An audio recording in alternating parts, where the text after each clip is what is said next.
The estate looked different at midnight. Georgia Vall had designed every angle of the restoration to capture moonlight, but she'd never seen it from this perspective before, standing in the gardens as an outsider, watching her own life through a window. She wasn't supposed to be here yet. The flight from Copenhagen had been scheduled for tomorrow morning, but something had pulled her home early. Not intuition exactly. More like the way a building sometimes groans before it collapses, a sound only the architect can hear. The nomination certificate was still in her bag, pressed between folders of presentation materials. The International Design Excellence Award, her third nomination, never a winner, always losing to European legacy firms whose reputations were built on centuries rather than talent. But this time felt different. The committee had asked new questions, looked at her work with fresh attention, seemed to see past the Simone name to the hands that had actually restored these stones. Her hands, her vision, her sleepless nights and breakthrough moments and innovations that people were starting to call revolutionary. The carriage house she'd converted into their home sat dark and empty. She'd texted Andrew from the airport but received no response. Not unusual, he often lost himself in work, especially when she traveled. But the main house blazed with light, specifically the library, her father-in-law's old sanctuary that Andrew rarely entered because it reminded him too much of disappointed expectations and inheritance. Complications. Georgia moved through the gardens she'd planted, past the fountain she'd restored, beneath the archway she'd rebuilt using techniques that were now being studied in preservation programs. Everything here was hers in the way that mattered most. Conception, execution, vision made tangible. But her name appeared smaller with each passing season, while Simone architectural heritage appeared larger on every plaque. Every publication, every award submission. She told herself it was marriage, collaboration, building, something together meaning neither person needed. Their name prominent because the work spoke for itself. The library. Window was open, despite the cool autumn night. Voices drifted out, and Georgia stopped walking, stopped breathing, became absolutely still in the way prey animals freeze when they sense the predator circling. The sustainable plaster technique is the real innovation, a woman's voice, confident and polished. If we can patent the application process, it positions us as industry leaders for the next generation of restoration work. Walk me through it again. Andrew's voice. The tone he used when he wanted someone to feel important, valued, seen. The tone Georgia had fallen in love with before she understood it was a tool he deployed rather than an authentic expression. The base compound uses reclaimed materials. Here, I've detailed the mixture ratios. Paper rustled. Then the application happens in layers, each one bonding to the historic plaster beneath without degrading the original surface. It's brilliant because it's both preservation and innovation simultaneously. Georgia's vision narrowed. Those were her drawings, her formulas, her breakthrough technique developed over 18 months of failed experiments in the Philadelphia church restoration. Before she'd ever met Andrew, before the Simone name had attached itself to everything she touched.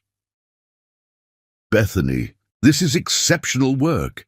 Lillian Simone's voice cut through the night with the authority of someone who'd spent decades commanding rooms and people and narratives. Truly exceptional. This is exactly the kind of institutional innovation we need, not individual ego, but something that belongs to the legacy itself. Georgia moved closer to the window, staying in shadows, watching three people bent over her life's work like surgeons over a body they were preparing to dissect. The woman, Bethany, was probably close to Georgia's age, though it was hard to tell. Blonde hair in a style that suggested expensive salons, clothing that whispered old money rather than shouted it, the kind of polished presentation that made people instinctively trust institutional credibility. She stood where Georgia should be standing, in the space Georgia had occupied countless times, presenting ideas to Andrew and his mother, hoping for approval that came less frequently as the seasons passed. The patent applications should be filed under the company's institutional research division. Lillian continued, her finger tracing something on the drawings. We've had issues before with individual architects claiming proprietary rights to techniques developed on our property, using our resources. Better to establish clear ownership from the beginning. Of course, Bethany nodded, eager and compliant in ways Georgia had never mastered. Everything I develop here belongs to the Simone legacy. That's the whole point of institutional architecture, building something that outlasts any individual contributor. Andrew leaned back in his father's leather chair, the same chair where Thomas Simone had sat, while telling his son he'd never amount to anything worthwhile, that the family name was wasted on someone with more charm than substance. Georgia had heard the stories, had held Andrew through nights when his father's disappointment haunted him like a ghost that wouldn't release its grip. "It's refreshing," Andrew said, and Georgia heard genuine relief in his voice, working with someone who understands the bigger picture. Some people get too attached to individual recognition, like their name matters more than the work itself. Prima donnas, Lillian agreed. They confuse collaboration with ownership, partnership with servitude. It's exhausting, frankly. They want credit for every idea, every breakthrough, as if architecture is a solitary pursuit rather than an institutional endeavor. Georgia's hands clenched around the strap of her bag. The nomination certificate inside suddenly felt like evidence of a crime she hadn't known she was committing. The crime of wanting her name on work that came from her mind, her hands, her refusal to sleep until she'd solved problems other architects considered unsolvable. "I think we should move forward with bringing Bethany on as principal restoration architect," Lillian said. "Georgia has been useful, certainly, but her contract is coming up for renewal, and I think we need someone more aligned with the family's long-term vision." The word useful landed like a blow. Georgia had been called many things in her career: brilliant, innovative, uncompromising, difficult, but never useful. Never a tool to be deployed and discarded when its purpose was served. "We should wait until after the inheritance situation is settled," Andrew said quietly. "We don't want any complications. The timeline is tight," Lillian acknowledged, "but doable. Another season at most, then we can make the transition smoothly. In the meantime, Bethany can shadow Georgia on remaining projects, learn her methods, prepare to take over seamlessly." Shadow her. Learn her methods. Take over. The words assembled themselves into a narrative Georgia hadn't seen coming, though perhaps she should have. The way her credit had been shrinking on project materials. The way Andrew scheduled meetings without her, made decisions about her designs without consulting her, spoke about the estate restoration as our vision in a way that somehow excluded the person who'd actually done the envisioning. "The drawings are locked in her studio," Andrew continued. "But I have access. I've been documenting her process, her techniques, everything we need to continue the work after she's gone." Gone, not transitioned. Not moved to other projects? Gone. Bethany gathered the papers, Georgia's papers, her formulas, her innovations, and smiled with the confidence of someone who believed she'd earned what she was receiving. "I won't let you down. The Simone legacy deserves architects who understand that the institution is what matters, not individual ambition." Georgia backed away from the window, her footsteps silent on grass she'd planted, past beds she'd designed, beneath trees she'd saved from disease through research and determination, and love for living things that couldn't speak for themselves. The nomination certificate crumpled in her grip. She'd been so excited to share the news, to tell Andrew that the committee had noticed her work, that international recognition was finally coming, that all the late nights and sacrifices and compromises were leading somewhere worth going. But he already knew where she was leading. Toward her own disappearance. Carefully orchestrated, systematically executed, her name shrinking while his expanded to fill the space she'd carved out with her own hands. Georgia walked to the carriage house, unlocked the door, stepped into the home she'd designed to capture morning light and afternoon warmth and evening peace. She set down her bag but didn't turn on the lights. In darkness, she could see the estate through the windows, her restoration, her innovation, her revolution in sustainable preservation techniques, all of it about to be credited to someone who'd learned it by studying. Georgia like a subject to be mastered and replicated. She pulled out her phone and looked at Andrew's last text, sent while she was presenting in Copenhagen. "Miss you. Can't wait to see what you've accomplished." Accomplished. Past tense. As if whatever she'd achieved was already finished, already extracted, already ready to be transferred to more appropriate hands. Georgia sat on the floor in the dark and understood with perfect clarity that she'd spent years building her own prison, and the architects of her confinement had convinced her she was building a home. The question wasn't whether to fight back. The question was whether there was anything left of herself to fight with, or if they'd already taken everything that mattered. Her phone buzzed. "Andrew, when does your flight get in tomorrow? I'll pick you up." She stared at the message for a long time before typing, "Don't bother. I'll find my own way home." But she was already home. That was the problem. She'd been home the whole time, watching strangers move through her life, preparing to live in it after she was gone. Chapter 2. The Archaeology of Lies. Georgia didn't sleep.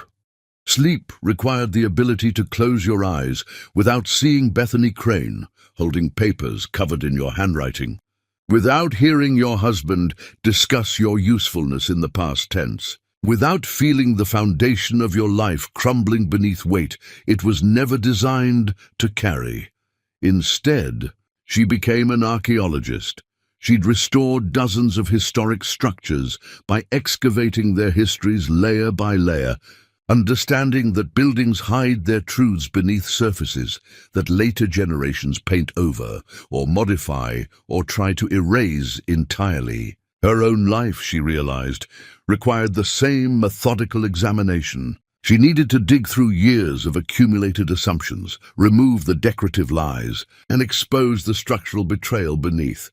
The studio safe stood in the corner, an antique piece she'd restored herself, its combination known only to two people. Georgia opened it expecting violation, but finding instead something worse: meticulous care. Whoever had accessed her drawings had been careful to replace everything precisely, to leave no obvious evidence of intrusion. Only the internal mechanism betrayed repeated access. Tiny scratches on tumblers that shouldn't show wear. She'd given Andrew the combination during the first year of their marriage. After her mother died suddenly, and Georgia realized she had no family left to notify in emergencies, no one to access important documents if something happened to her. Andrew had held her while she cried, had promised he'd protect everything that mattered to her, had made her feel safe in ways she hadn't felt since childhood.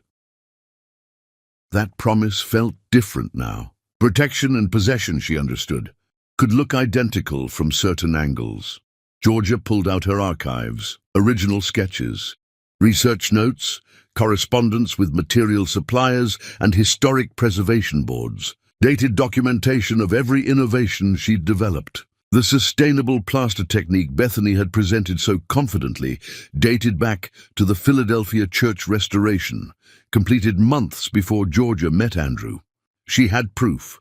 Purchase orders for experimental materials, emails with chemists discussing compound ratios, photographs of failed attempts, and eventual breakthrough. Her laptop revealed deeper archaeology. Their shared computer held folders Georgia rarely examined because she trusted Andrew with administrative work, trusted him to handle the business side of their partnership while she focused on actual architecture. That trust looked different now, not partnership but division of labor that allowed him access to everything while she remained deliberately blind to warning signs. She found a folder labeled Strategic Development buried inside tax documents. Inside were files spanning multiple years, organized with someone's careful attention to long-term planning. The earliest documents were innocent: company growth projections, potential client lists, market analysis. Then the tone shifted.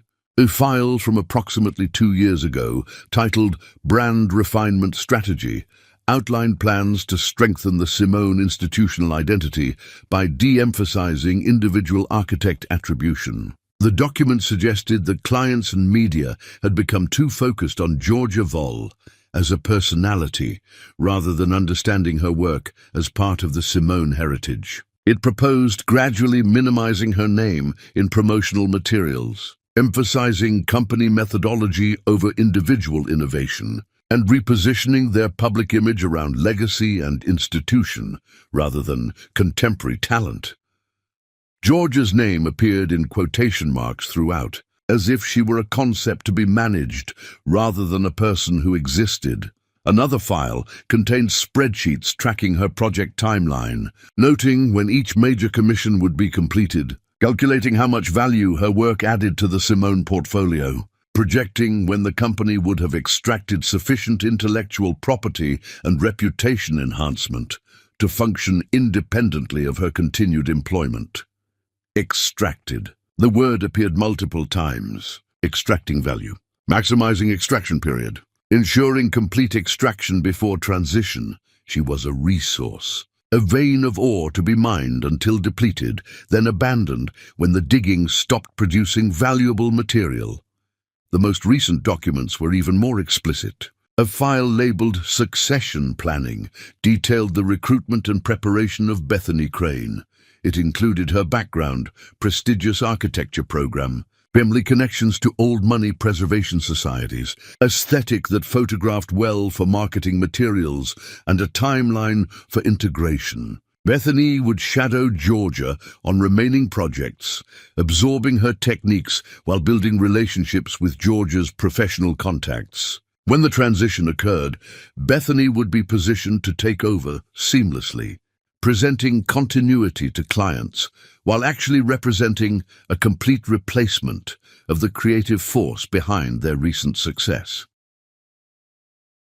Georgia found email chains between Andrew and his mother, casual in their cruelty. Georgia is becoming difficult about attribution, Andrew had written. She wanted her name listed first on the Historical Society award submission. I explained that institutional recognition is more valuable than individual credit, but she's becoming increasingly insistent about personal achievement. Lillian's response: this is exactly why we need to accelerate the transition timeline. Prima donna architects are impossible to manage once they believe they're irreplaceable. We need Bethany fully trained before Georgia realizes how little leverage she actually has. Another exchange, more recent. How much longer do we need her? Andrew asked. The inheritance situation resolves soon, Lillian replied. Once that's settled, the estate is ours completely, including all intellectual property developed on the grounds. Everything Georgia has created here becomes legally ours. After that, she's no longer essential. Bethany can take over, and we can finally move forward with someone who understands her place in the larger institutional picture. Georgia read the words 3 times. 4 times, unable to process the casual dismissal, the reduction of her life's work to a legal technicality to be exploited. But it was the final document that destroyed something fundamental in her chest. An audio file, unlabeled, buried in a subfolder within a subfolder.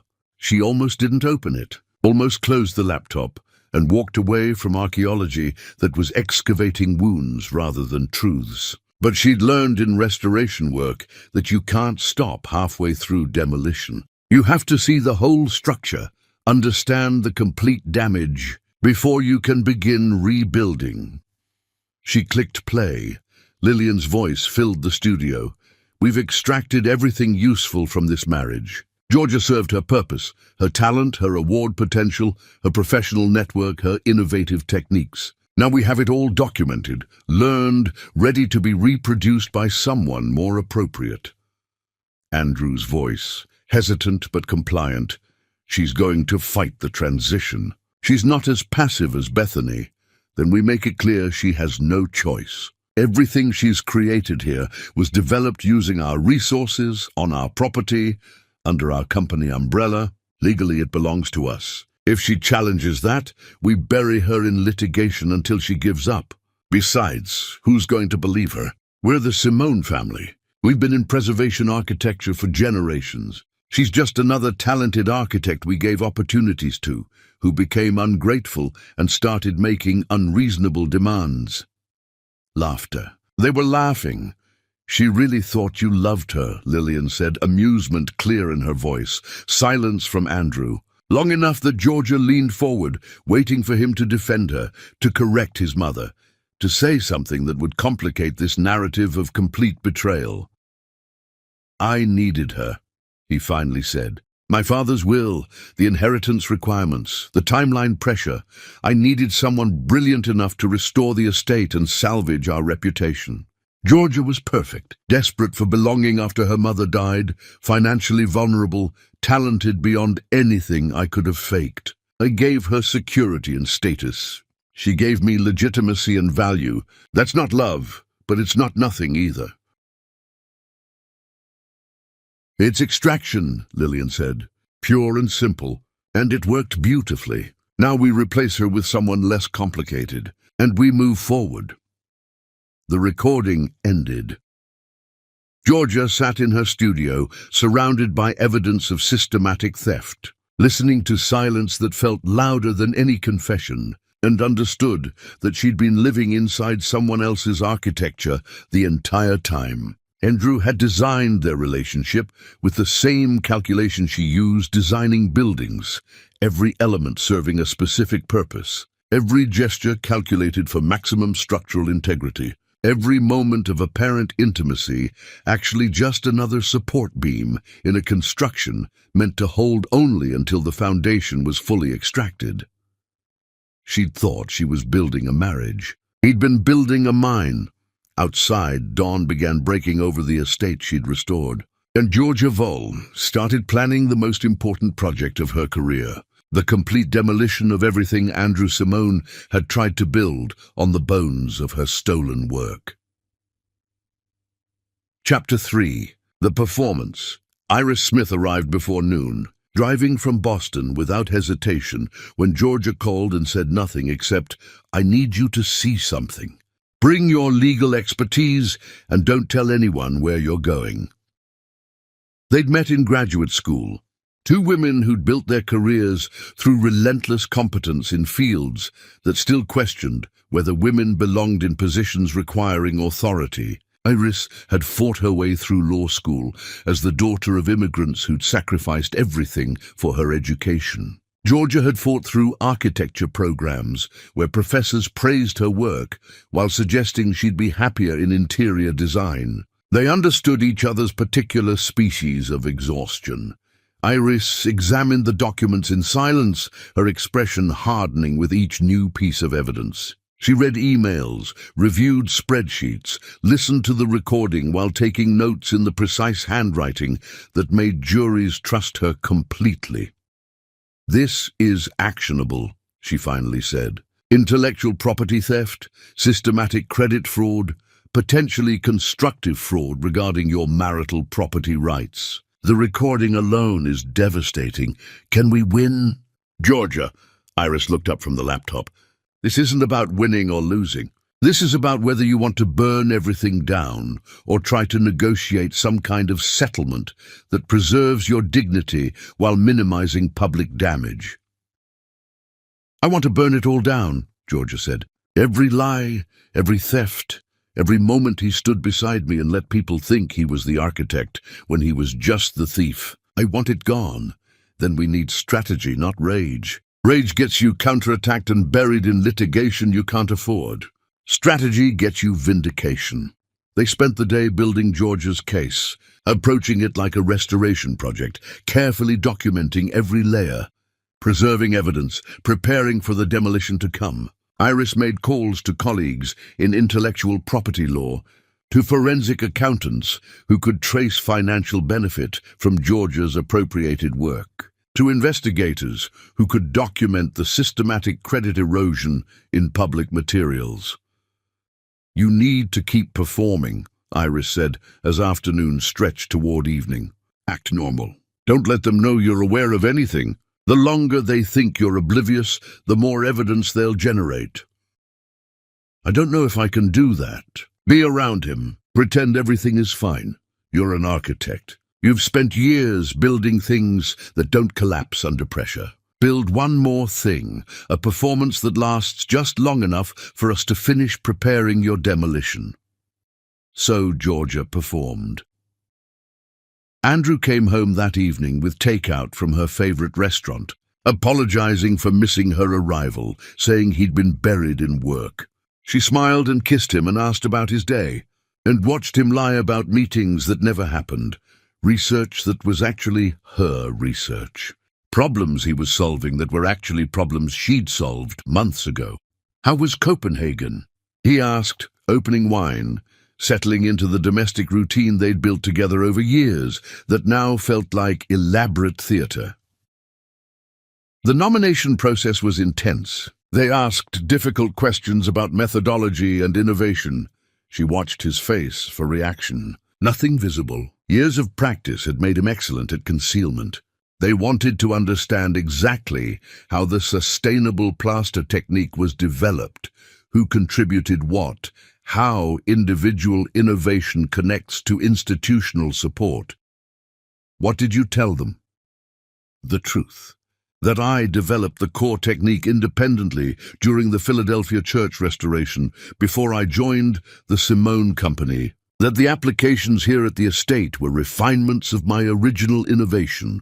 Andrew's hand paused slightly on his wineglass. Barely noticeable, just a tiny hesitation that told Georgia the truth had consequences he wasn't prepared for. "We should probably coordinate our messaging about the estate project," he said carefully. "Make sure we're presenting a consistent narrative about collaboration and partnership. The work we've done together, the shared vision, the unified approach." "Of course," Georgia said. "We should absolutely coordinate what we tell people about who did what." Over the following days, she attended company functions, smiled through dinners with Andrew's colleagues, allowed herself to be introduced as Andrew's talented wife rather than correcting the power dynamic that implied she was an accessory to his career rather than the engine driving. Their recent success. She met Bethany Crane at a Simone Foundation charity event, an evening of expensive wine and careful networking where preservation donors mingled with architects seeking commissions, and everyone performed the elaborate dance of appearing interested while actually calculating professional advantage. Bethany approached Georgia with champagne and compliments. "I've been studying your work on the estate restoration. The sustainable techniques you developed are absolutely groundbreaking." "Thank you," Georgia said, noting the careful phrasing. "Techniques you developed rather than we developed together or the Simone Company created." Bethany knew exactly what she was saying, establishing from the beginning that she recognized individual authorship, even as she prepared to claim it. "I'd love to learn more about your process. Andrew mentioned you might be willing to mentor someone interested in historic preservation methodology."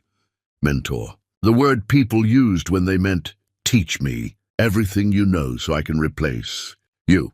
"I'm always happy to share knowledge with people who are genuinely interested in the work itself rather than just the recognition it brings," Georgia said. Bethany's smile didn't waver, but something flickered in her eyes, awareness that the comment had layers, that this conversation was happening on multiple levels simultaneously.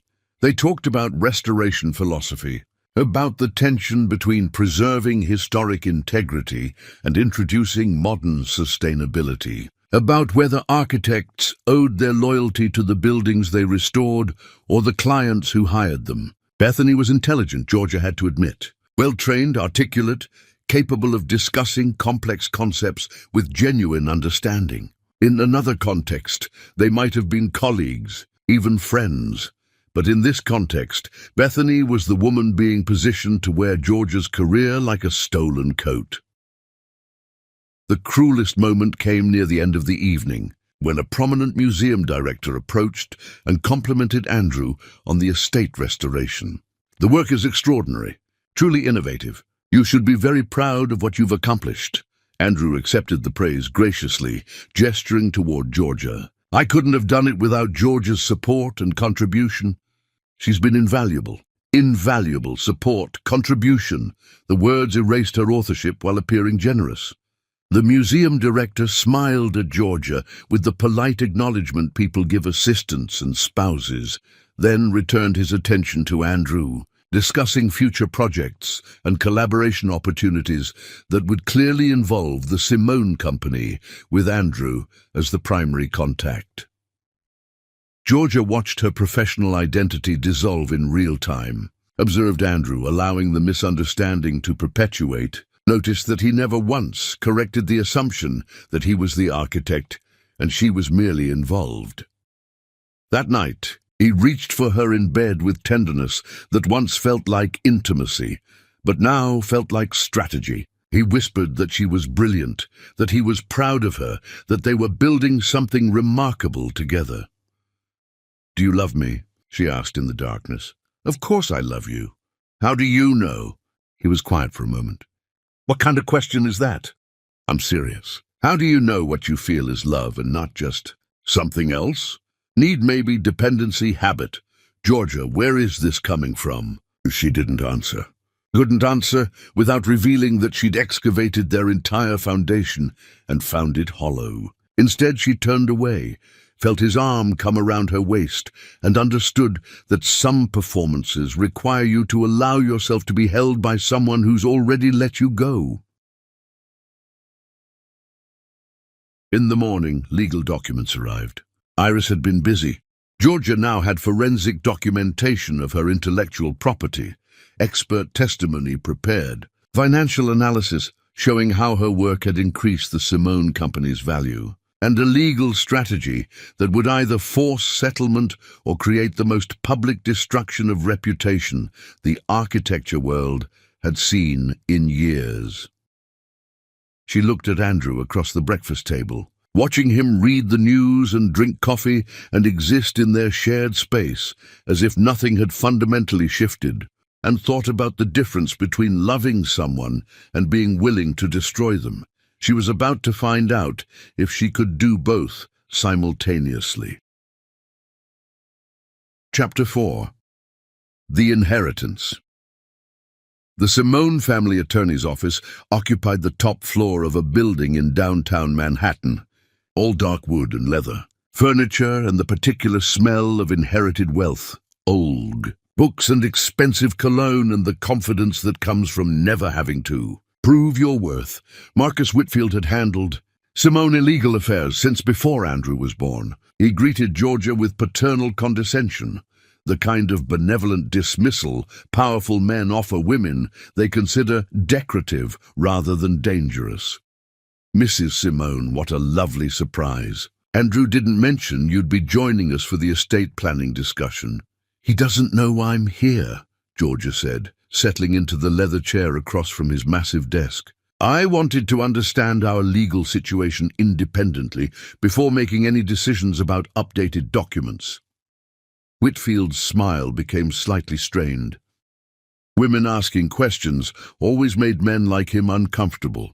It disrupted the natural order where they explained, and women gratefully accepted explanation. Of course. Though I should mention that anything we discuss regarding the estate falls under attorney-client privilege, with Andrew as the primary.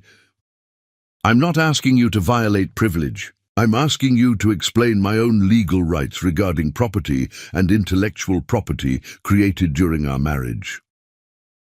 She watched him calculate, trying to determine if she was a concerned wife seeking clarity or something more complicated. He chose to treat her as the former, which meant he underestimated her completely. "Well, as you know, New York is an equitable distribution state. which means marital property is divided fairly in the event of divorce, though fair doesn't necessarily mean equal.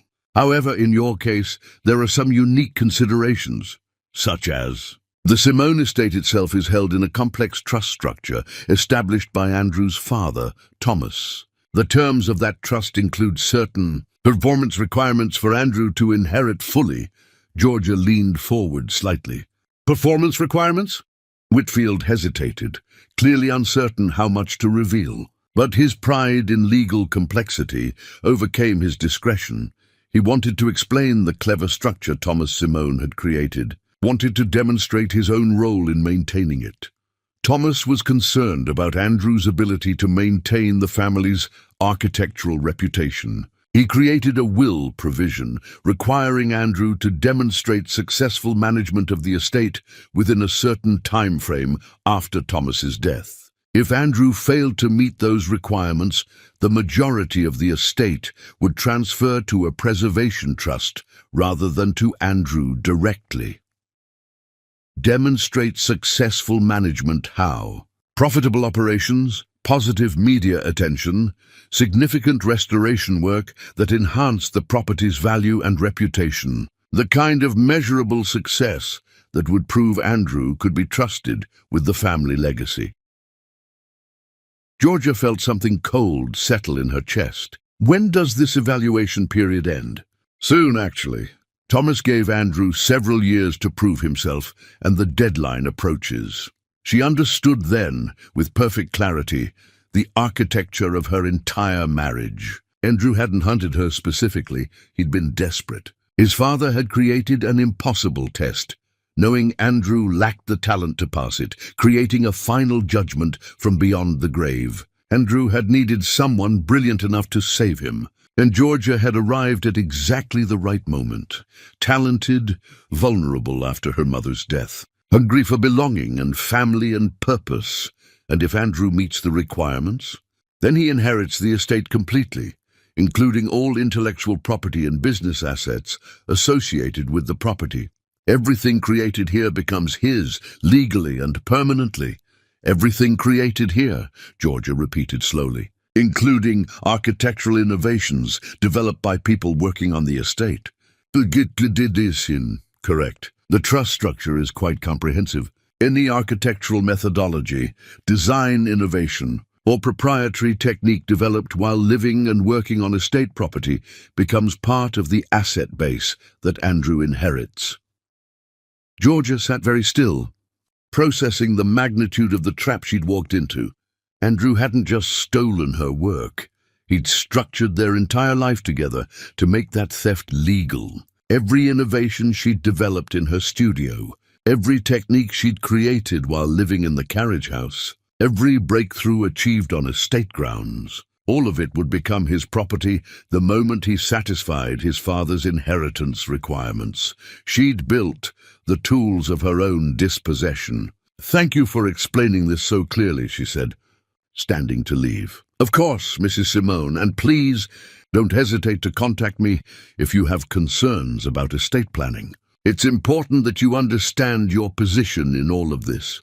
"My position," Georgia thought, walking out of his office. He meant my subordinate position, my status as someone whose contributions can be legally erased, whose work can be appropriated, whose identity can be dissolved into someone else's inheritance.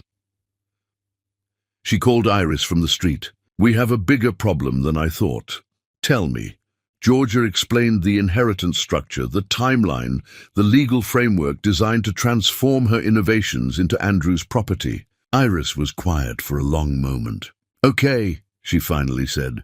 "This is complicated but not impossible. Your sustainable plaster technique was developed before you married Andrew, before you ever lived on the estate. That remains yours regardless of the inheritance provision. We can argue that any subsequent work is derivative of your prior innovation rather than new creation, which means it stays yours intellectually, even if physically executed on his property.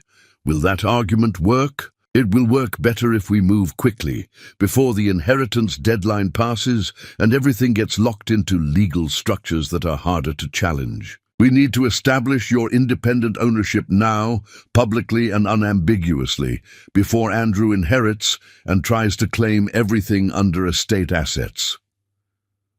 How do we do that? We make you famous in your own right, separate from the Simone name.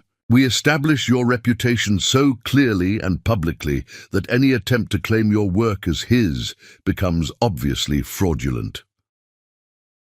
Georgia thought about the Copenhagen nomination, the international committee that had been asking careful questions about individual contribution versus institutional credit. She thought about Bethany Crane being positioned as her replacement. She thought about Andrew's casual dismissal of her need for individual recognition, his insistence that institutional legacy mattered more than personal achievement. "I know how to do it," she said, "but it's going to destroy everything." "Everything is already destroyed," Iris said quietly. "You just didn't know you were living in ruins. Now you're going to tear down the facade and show everyone what's underneath." Georgia returned to the estate that evening and found Andrew in the library, working at his father's desk, surrounded by papers that were probably stolen from her studio. He smiled when she entered, genuine warmth in his expression, and she wondered if he even recognized his own performance anymore, or if he'd been pretending for so long that pretending had become authentic. "How was your day?" he asked, the question every spouse asks, meaningless and profound simultaneously. "Illuminating," she said. "I learned a lot about legal structures and inheritance, provisions, and what happens to people's work when it's created on someone else's property." Something flickered across his face, brief, alarm quickly suppressed. "That sounds specific. I'm just trying to understand our situation better. Making sure I know what belongs to me legally, what belongs to us, what belongs to your family's trust structure."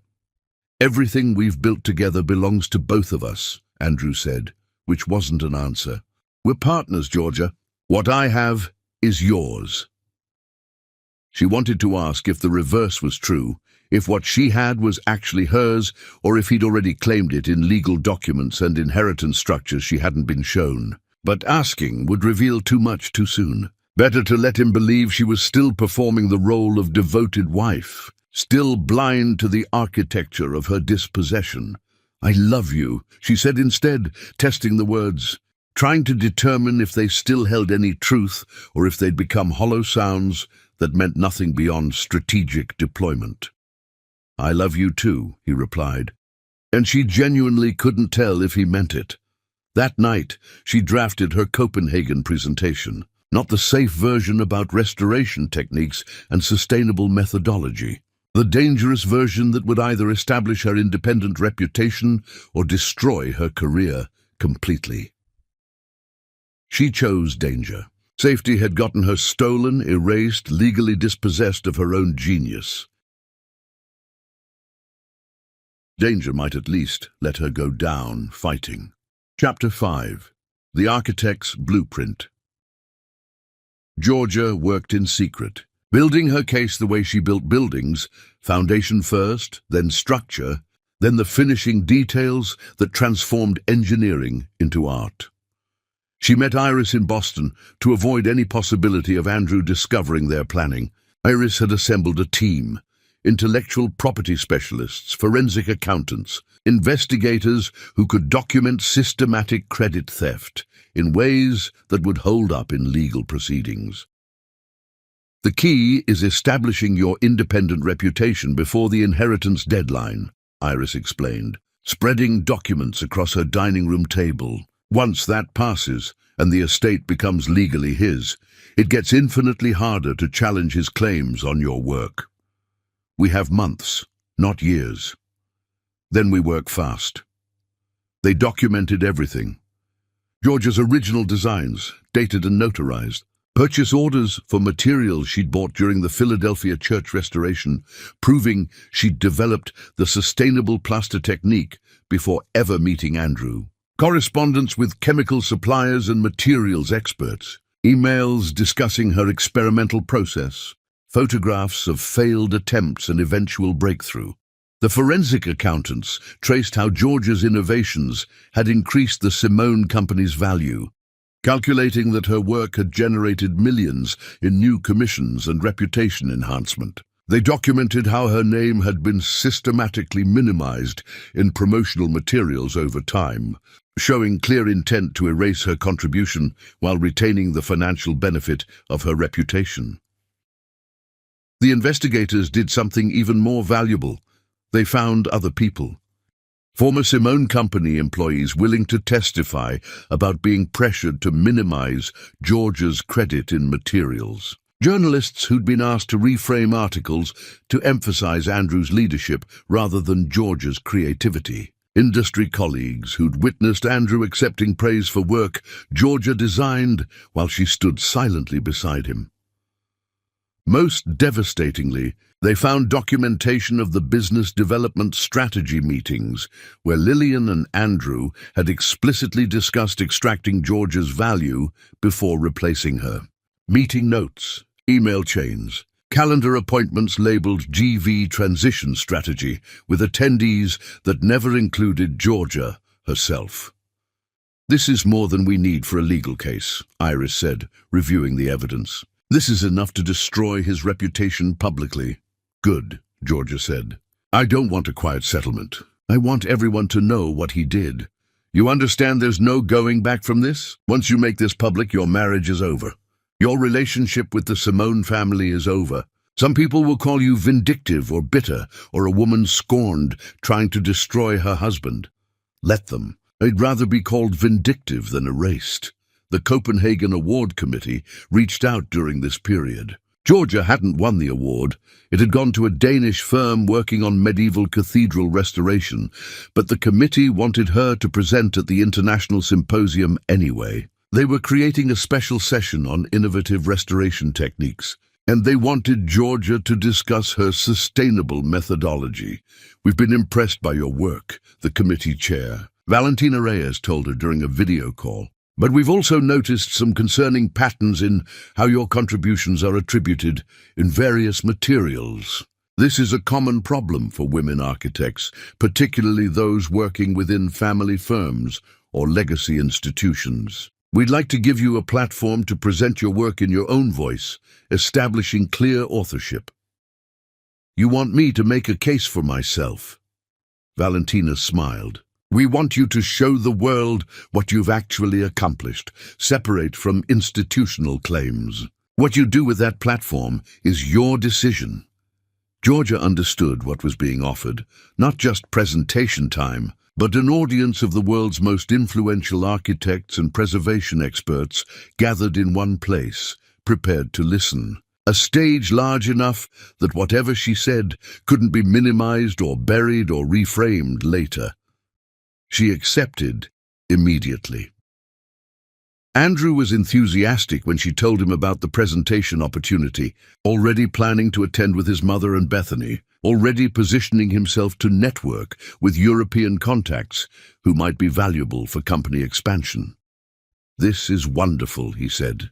"Great exposure for the company." "For me," Georgia corrected gently. "Great exposure for me. The invitation was specifically for my individual work, not company representation." Of course. But everything you've accomplished reflects well on the institutional support that made it possible, right? We succeed together."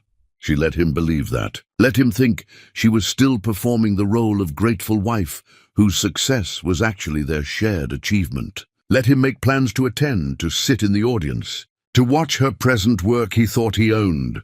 Meanwhile, she prepared the presentation that would dismantle him. She spent weeks building it with the same meticulous care she brought to restoration projects. Every slide had documentation. Every claim had evidence. Every innovation was traced to its origin point, showing clearly and irrefutably that the work had come from her mind, her hands. Her refusal to accept that historic preservation required choosing between honoring the past and building sustainable futures. The most difficult part was deciding how personal to make it. She could present purely professional evidence, the credits, the chronology, the systematic erasure. That would be enough to establish her reputation and challenge Andrew's claims. But purely professional didn't address the deeper betrayal. The marriage built on extraction, the love that might have been real or might have been desperate need so convincing that neither of them could distinguish it from authentic feeling. Iris advised caution. Personal accusations make you look emotional rather than credible. Stick to professional claims. But Valentina, during a planning call, said something different. Women are always told to separate personal and professional, as if our lives can be divided into neat categories that don't touch each other. But theft is theft, whether it happens in an office or a marriage bed. If you want to tell the whole truth, tell it. The architecture community needs to understand that this kind of exploitation doesn't just happen in business transactions. It happens in relationships where power is disguised as partnership. Georgia made her decision. She would tell the whole truth. She moved her essential belongings out of the carriage house gradually, taking only what she'd brought to the marriage or created independently. Her grandmother's drafting tools, antique and irreplaceable. Her mother's architectural books, margins filled with notes that Georgia had read during the chemotherapy appointments, trying to memorize her mother's handwriting before death erased it. Original sketches from her early career, the work that had established her reputation before Andrew attached himself to it. She rented a small apartment in Brooklyn under her maiden name, Vol, not Simone. The apartment was tiny compared to the carriage house, but it was entirely hers. No shared space, no compromised territory, no rooms where she had to negotiate between her needs and someone else's comfort. She opened new bank accounts, separated her finances, began the careful work of disentangling herself from joint assets and shared debts. Iris helped her understand what she legally owned versus what would be contested, what was unambiguously hers versus what Andrew might try to claim through inheritance provisions or marital property arguments. The sustainable plaster technique remained unambiguously hers, developed before marriage, before estate residence, documented extensively. That was her leverage, her foundation, the one thing he couldn't take, no matter how clever his father's legal structures had been. Everything else could be fought over, would be fought over, but that one innovation, the breakthrough that had made her internationally notable, the technique that was revolutionizing historic preservation work, that belonged to her alone, and no inheritance provision could change it. The night before leaving for Copenhagen, Georgia sat in the carriage house one final time. Andrew was at a business dinner, networking with potential clients, performing the role of successful architect while his actual talent remained mysterious and undemonstrated. She walked through rooms she'd designed, touching walls she'd painted, looking through windows she'd positioned to capture specific qualities of light. This had been home, or she'd thought it was home. Now she understood it had been a stage where she performed the role of wife while Andrew extracted everything, valuable before replacing her with someone more manageable. She left her key on the kitchen counter with a note, "Gone to Copenhagen early. Need some time alone to prepare. See you at the symposium." She didn't say she loved him, couldn't bring herself to write words that might be true, or might be habit, or might be the ghost of feeling that had died without her noticing, leaving only the outline where love used to be. On the flight to Copenhagen, she reviewed her presentation one final time. Every slide was perfect. Every piece of evidence was documented. Every claim was defensible. The final slide simply read, "Architecture is about building things that last. But you cannot build anything real on stolen ground." She closed her laptop and looked out at clouds illuminated by sunrise, thinking about the difference between demolition and collapse. Collapse happens to you, sudden, catastrophic, beyond your control. Demolition is something you do deliberately, carefully removing what can't be saved, clearing ground for something new. She was about to demolish her marriage, her connection to the Simone family, possibly her entire career if this went badly. But she was doing it deliberately, with precision and planning, because collapse was happening anyway, and she refused to go down without choosing the terms of her own destruction. The symposium was waiting. The audience was gathering. The stage was set. Time to tear it all down and see what remained when the lies stopped holding up the structure. Chapter 6. The Exhibition. The Copenhagen Symposium Hall was converted industrial architecture. Steel and glass and exposed brick that spoke of a building finding new purpose while honoring its original bones. Georgia appreciated the metaphor as she stood backstage, listening to the moderator introduce her session on innovative restoration techniques. 500 people filled the auditorium.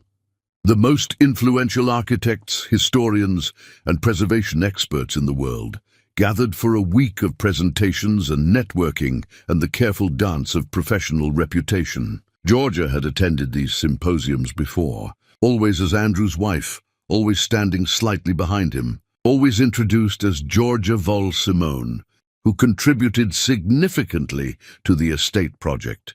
Today she would be just Georgia Vol, and she would contribute nothing except the complete truth. Andrew sat in the third row, positioned perfectly to be visible and associated with her presentation without being intrusive. His mother occupied the seat beside him, elegant and composed, already networking with the German Preservation Society director sitting to her left. Bethany Crane sat one row back, taking notes, prepared to learn whatever techniques Georgia might reveal so she could deploy them once the replacement was complete. They had no idea what was coming.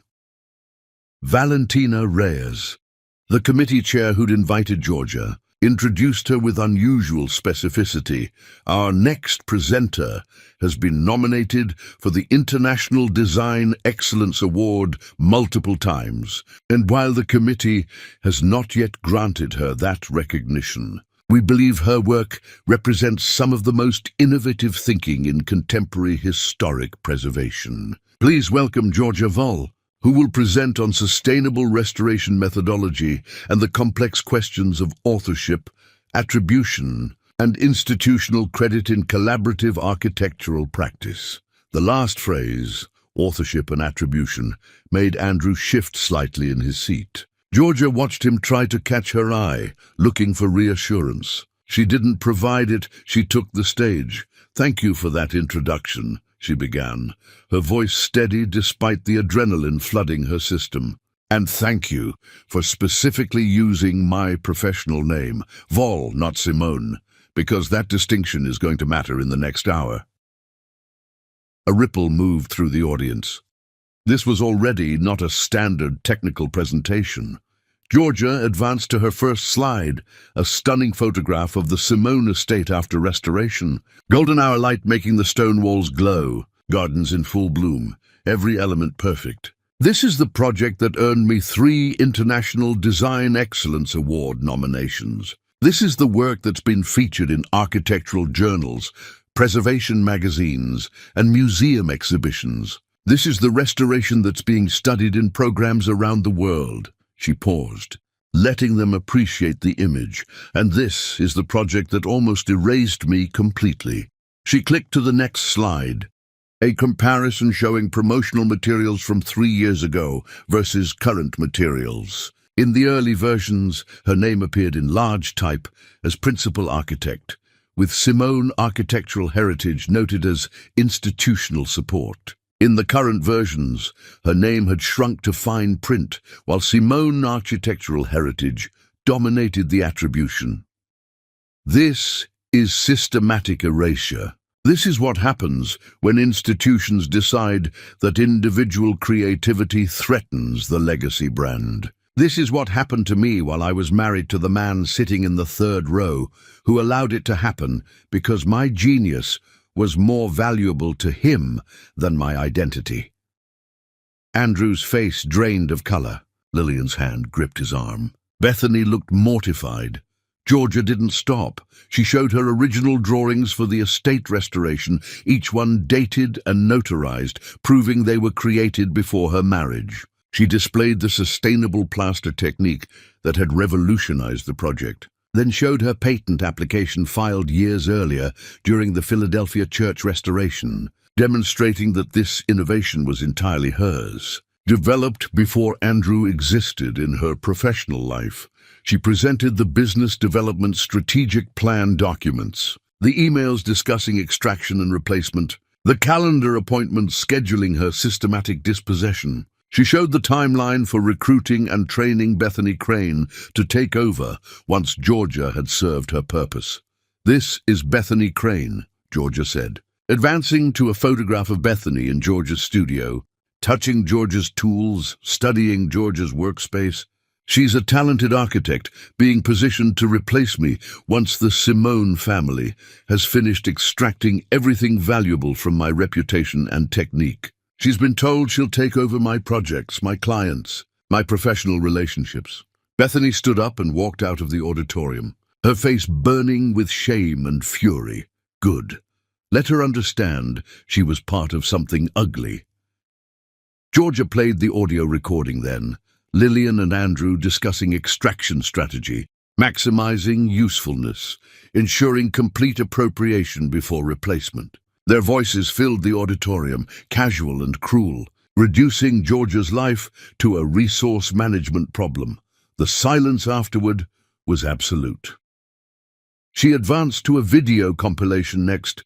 Andrew at various industry events over the past years, accepting praise for work Georgia had designed. Clips of him being interviewed about restoration philosophy he'd learned from listening to her, techniques he'd watched her develop, innovations he'd observed her creating. In each clip, he allowed the interviewer to assume he was the primary creative force. In several, Bethany stood beside him, positioned as his collaborative partner.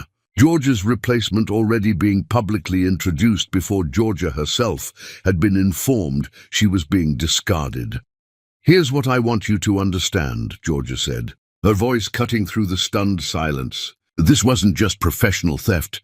This was a marriage built on extraction. I was recruited because Andrew's father had created an inheritance structure requiring proof of architectural success that Andrew couldn't achieve with his own limited abilities. He became the solution to someone else's inadequacy, and when I'd served that purpose, I was to be systematically erased and replaced with someone more manageable." She clicked to her final slides, side-by-side comparisons of her technique versus traditional Simone family methods, demonstrating clearly that her innovations bore no resemblance to their historic approaches. Expert testimony confirming her techniques were revolutionary and entirely her own creation. Financial analysis showing how her work had increased the company's value by millions, while her name was simultaneously being minimized. "I'm withdrawing all my work from Simone Company affiliation," she announced. "I'm accepting an independent commission with the Spanish Royal Trust for Historic Preservation. I'm establishing my reputation separately from any institutional claim. And I'm making very clear to everyone in this room and everyone watching the live stream that architectural genius cannot be transferred through marriage or stolen through systematic erasure." She looked directly at Andrew for the first time since taking the stage. "Marriage should mean building something together. But you can't build anything real on stolen ground. You can't love someone and simultaneously dispossess them. You can't claim partnership while executing extraction strategy. And I refuse to participate in my own disappearance anymore." She paused, letting the words land. The sustainable restoration technique being marketed as the Simone method is mine. The innovations revolutionizing historic preservation are mine. The vision transforming how we think about honoring the past while building sustainable futures is mine. And I'm taking it all back, every piece of work that came from my mind and my hands, because I finally understand that some thefts can only be stopped by destroying everything the thief built on stolen ground. She clicked to her final slide. "Architecture is about building things that last, but you cannot build anything real on stolen ground.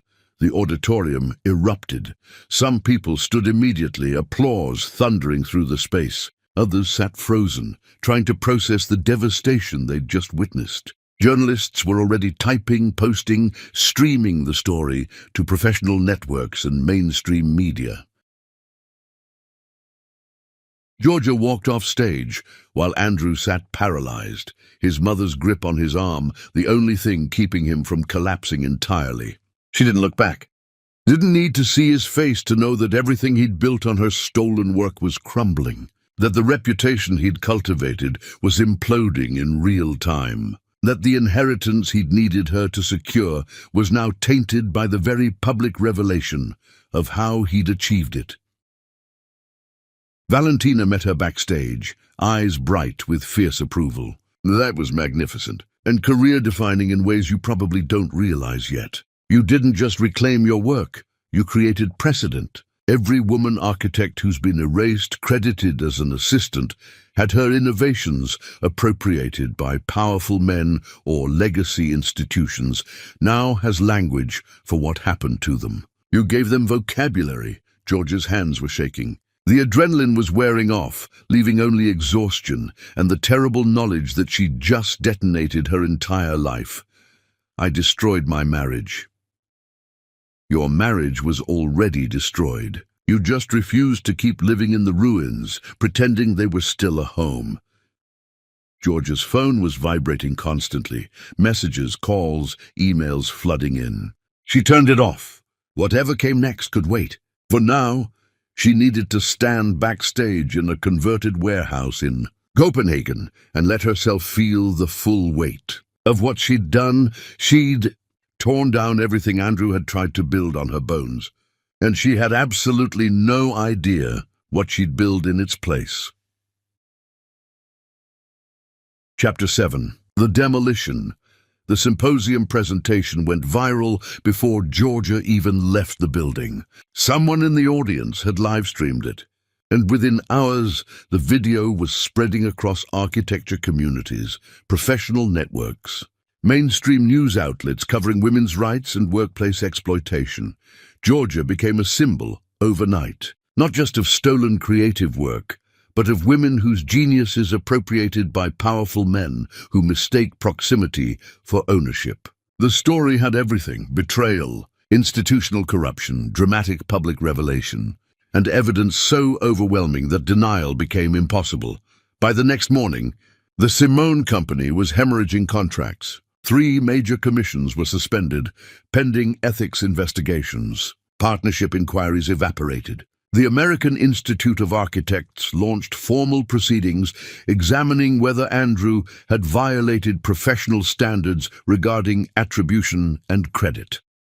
Georgia watched it unfold from her hotel room, simultaneously exhilarated and terrified. She'd wanted to destroy his lies. She hadn't fully considered what it would feel like to watch the destruction spread beyond her control, consuming everything in its path.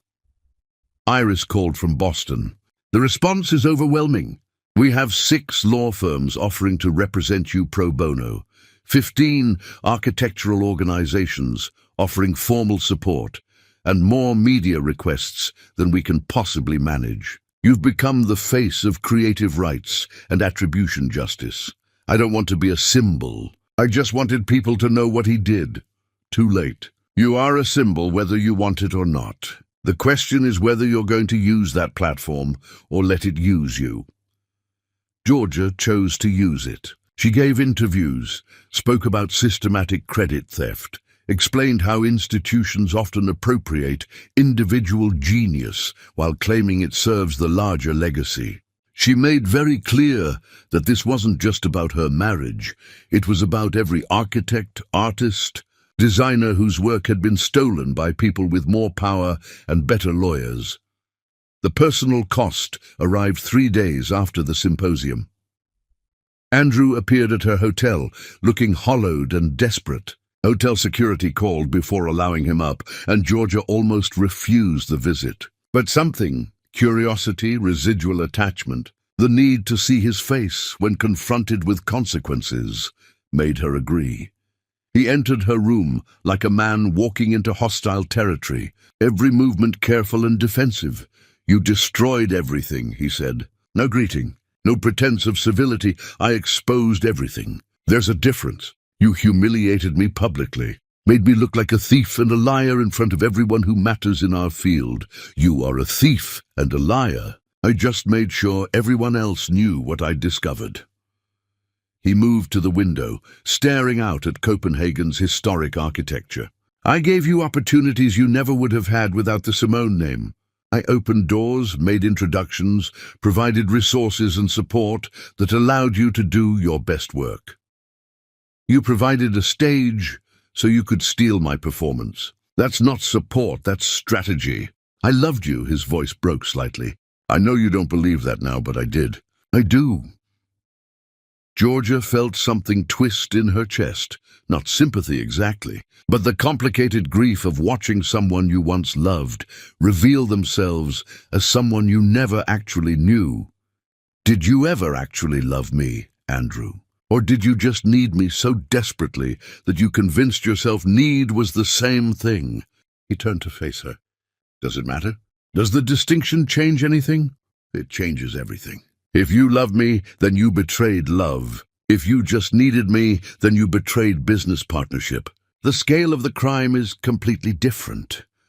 The scale of the destruction is the same," he shot back. "You've ruined my reputation, destroyed my company, made sure I'll never work in this field again. If that's not revenge, I don't know what is.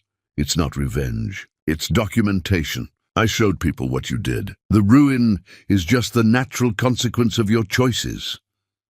They stared at each other across the hotel room. Two people who'd once shared a bed and a life and something that might have been love. Now separated by devastation, neither of them knew how to bridge. "What do you want from me?" Andrew asked finally. "An apology. I'm sorry. I'm sorry I went along with my mother's strategy. I'm sorry I let professional ambition corrupt whatever genuine feelings I had. I'm sorry I wasn't strong enough to resist the pressure to prove myself to a dead father who never believed I was worth the family name." "Is that enough?" "No. Then what? What do I have to do to make this right?" "Nothing. You can't make it right. You can only stop making it worse." He moved toward the door, then stopped. "I'm suing you for defamation. My mother is funding the lawsuit. We're claiming you maliciously destroyed my reputation using misleading information taken out of context. We're going to make this so expensive and so public that you'll wish you'd just accepted the situation quietly." Georgia felt a cold calm settle over her. "Good, do it. Let's put everything in public record. Let's have forensic examination of every document, every email, every stolen attribution. Let's have experts testify about who actually created what. Let's make this as public as possible, so there's no ambiguity left about who built what on whose stolen ground." Andrew left without responding, and Georgia sat in the hotel room, feeling the full weight of what was coming. Legal battle, public scrutiny, character assassination by people with more money and institutional power than she could match. But she wasn't alone. Iris was mobilizing a legal defense. Valentina was rallying international architectural organizations. Women architects from around the world were sharing their own stories, creating a movement around the questions Georgia's revelation had raised. She returned to New York and moved into the Brooklyn apartment she'd rented under her maiden name. The space was tiny, a studio with exposed brick and inadequate heating, and windows that looked onto a brick wall rather than gardens she'd designed. But it was entirely hers. Andrew filed the lawsuit within a week. The claim was extensive: defamation, tortious interference with business relationships, breach of confidential information, and misappropriation of trade secrets. He was seeking damages that would bankrupt her, claiming her symposium presentation had destroyed his reputation and business prospects through malicious falsehood. Iris reviewed the filing and laughed. Actually laughed. This is the best thing that could have happened. He's opening discovery to forensic examination. We get to subpoena everything, depose everyone, put every piece of evidence on public record. He just handed us the tools to destroy him even more thoroughly. He wants to make it expensive for me. Bury me in legal costs until I give up. His mother is funding this, which means we get to examine her role in the systematic erasure too. We get to show the institutional corruption, not just individual betrayal. Andrew thinks this lawsuit protects him. Actually, it's going to finish what you started in Copenhagen. The legal discovery process became its own kind of archaeology. Former Simone Company employees, given immunity, testified about being pressured to minimize Georgia's credit. Bethany Crane, furious at being publicly humiliated, provided documentation of her recruitment and training to replace Georgia. Journalists gave sworn statements about being asked to reframe articles emphasizing Andrew's leadership over Georgia's creativity. The forensic accountants traced millions in increased company value directly to Georgia's innovations and reputation, showing that the Simone Company's recent success was entirely attributable to her work, while her attribution was simultaneously being systematically reduced. Most devastatingly, Andrew himself struggled under deposition. Asked to explain the technical aspects of the estate restoration, he couldn't articulate details beyond surface-level understanding. Asked to show original design elements he'd personally created, he had nothing. Asked to defend the business development documents discussing extraction strategy, he claimed they were taken out of context, but couldn't explain what context would make discussing someone's usefulness and planned replacement acceptable. Iris asked him directly, during a deposition that would become public record, can you name a single original architectural innovation you developed during your marriage to Ms. Voll? Silence. Can you explain the technical process behind the sustainable plaster technique your company markets as the Simone method? More silence. Can you identify any creative contribution you made to the estate restoration beyond administrative and business management functions? Andrew's attorney objected, but the damage was done. The transcript would show clearly that Andrew Simone couldn't defend claims of creative authorship because he had no creative authorship to defend. The case moved toward trial, but Georgia didn't spend that time passively waiting. She accepted the Spanish Royal Trust Commission and threw herself into work that was undeniably permanently hers. The monastery restoration challenged her in ways the estate never had: more complex structural problems, stricter preservation requirements, innovations that had to honor medieval construction while incorporating modern sustainability. She worked 18-hour days, losing herself in stone and vision, and the particular satisfaction of solving problems that had stumped other architects. The Royal Trust Director, Elena Ruiz, treated Georgia as a partner rather than an employee, asked questions from genuine curiosity rather than attempted control, respected expertise without feeling threatened by it. You're different than when you arrived, Elena observed one evening as they reviewed plans. Less careful, more willing to trust your own judgment. I spent years second-guessing myself because my husband made me doubt my own competence. Now I remember what it feels like to just know something is right and do it without seeking permission or approval. That's not confidence returning, Elena said. That's yourself returning. Confidence implies you might lose it again. This is just you being who you actually are, without someone trying to convince you you're someone smaller. Georgia thought about that while working late into the night, realized Eleanor was right. She wasn't becoming more confident. She was becoming less erased. The trial date approached, and Georgia flew back to New York to face whatever judgment was coming. She destroyed her marriage, demolished Andrew's reputation, exposed institutional corruption, and established precedent for creative rights and attribution. Justice. Now she'd find out if the legal system would protect her demolition or punish her for refusing to live in ruins pretending they were still a home. Chapter 8. The Foundation. The trial lasted 3 weeks and became a spectacle that transcended architecture industry gossip, growing into something larger, a referendum on creative ownership, marriage power dynamics, and institutional appropriation of individual genius. The courthouse steps filled with protesters supporting Georgia. Women architects holding signs, "My work is not your inheritance, and attribution is not optional, and genius cannot be transferred through marriage." Every day brought more attention, more media coverage, more transformation of Georgia's personal devastation into something approaching movement.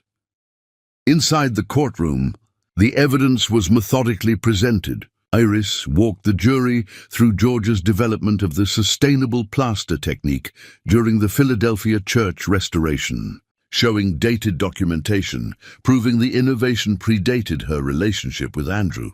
She presented expert testimony from preservation specialists who examined the technique and confirmed it was revolutionary, bearing no resemblance to traditional Simone family methods. The forensic accountants testified about the Simone company's financial trajectory, demonstrating that the dramatic increase in value and prestige corresponded exactly with Georgia's affiliation, and that her systematic credit reduction coincided with rising institutional profit from her appropriated reputation. Former employees testified about specific instances of being directed to minimize Georgia's attribution in promotional materials. One particularly devastating witness, a former marketing director, described receiving explicit instructions from Lillian Simone to position Andrew as the creative visionary, while Georgia was relegated to contributing team member in all company communications. Bethany Crane took the stand looking mortified and angry. Under oath, she confirmed she'd been recruited specifically to replace Georgia, that she'd been given access to Georgia's studio and work processes, that she'd been told the goal was to absorb Georgia's techniques so the company could continue profiting from them after Georgia's departure. "Did you understand you were participating in intellectual property theft?" Iris asked. "I thought I was being trained for a legitimate position," Bethany said quietly. "I didn't realize until the Copenhagen presentation that I was being positioned as Georgia's replacement using her own stolen work. If I'd understood the full context, I never would have participated."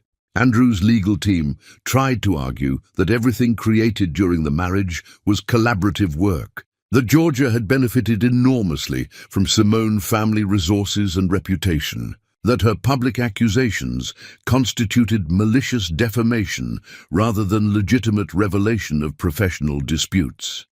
But their case collapsed under cross-examination. Andrew couldn't articulate technical details of work he claimed to have co-created. He couldn't explain why collaborative work would require secretly documenting Georgia's processes and planning her replacement. He couldn't reconcile claims of partnership with recorded conversations discussing extraction strategy and planned transition to more manageable personnel. The moment that broke him came during Iris's cross-examination, when she played the full audio recording of Andrew and Lillian discussing Georgia's usefulness and planned replacement. The jury listened to Lillian's voice, explaining they'd extracted everything valuable from the marriage. Listened to Andrew agreeing that Georgia was becoming difficult about attribution. Listened to them laugh about her believing he actually loved her. Iris paused the recording. "Mr. Simone, in this recording you agreed with your mother that Ms. Vol had become difficult about attribution. What did you mean by that?" "She wanted her name featured more prominently in company materials. She wanted credit for work she'd actually created. She wanted individual recognition, rather than understanding that collaborative work belongs to the institution supporting it. Did you ever correct people who assumed you were the primary creative force behind projects Ms. Vol designed?" Silence. "Did you ever ensure that media coverage, award submissions, or client presentations accurately represented Ms. Vol's role as principal architect rather than contributing team member?" More silence. "Mr. Simone, when you stood beside your wife at industry events and accepted praise for work she'd designed, were you building something together, or were you stealing credit while she stood silently watching?"